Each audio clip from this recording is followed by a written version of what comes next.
Today, we'll explore the foundational concepts of networking, focusing on the OSI model, network segmentation, high availability, ports and protocols, and software-defined networking. The OSI, Open Systems Interconnection, model is a conceptual framework that standardizes the functions of a telecommunication or computing system into 7 distinct layers. It ensures different systems and devices can work together seamlessly by defining standard protocols and interfaces at each layer.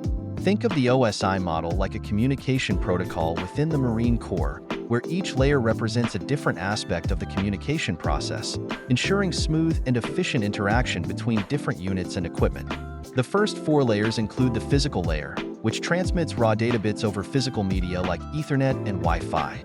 The data link layer, which handles framing, error detection and correction, and MAC addressing. The network layer, which manages logical addressing, routing, and path determination with protocols such as IP and ICMP. And the transport layer, which provides end-to-end communication, flow control, and error recovery using TCP and UDP. These layers are like the different stages of setting up and maintaining secure communication lines in the field. The next 3 layers of the OSI model are the session layer, which establishes, manages, and terminates sessions between applications. The presentation layer, which translates data between application and network formats and handles data encryption and compression with examples like SSL/TLS and JPEG. And the application layer, which provides end-user services and application interfaces using protocols such as HTTP/HTTPS, FTP, SMTP, and DNS.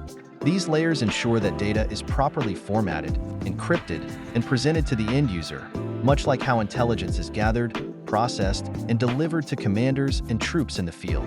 Network segmentation involves dividing a network into smaller segments to enhance security and manageability. Techniques include subnetting, creating private and public subnets, using VLANs to segregate traffic, setting up a DMZ for added security, and defining internal and external zones.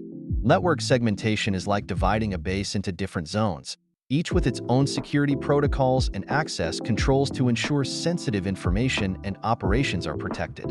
High availability ensures continuous operation through techniques such as clustering, which combines multiple servers for redundancy, load balancing to distribute traffic and prevent overload, and proxies that manage requests and enhance security.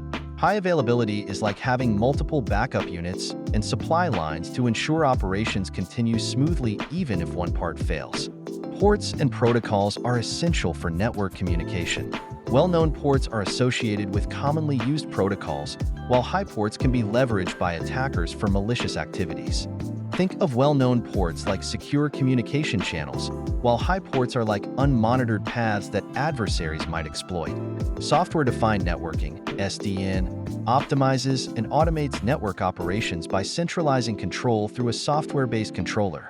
It is applicable to various environments like data centers, campuses, and clouds, and integrates with other networking technologies. SDN is like having a central command system that efficiently manages and optimizes all communications and operations across different units and bases. Software-defined wide area networking, SD-WAN, simplifies and optimizes WAN connectivity and management across distributed locations.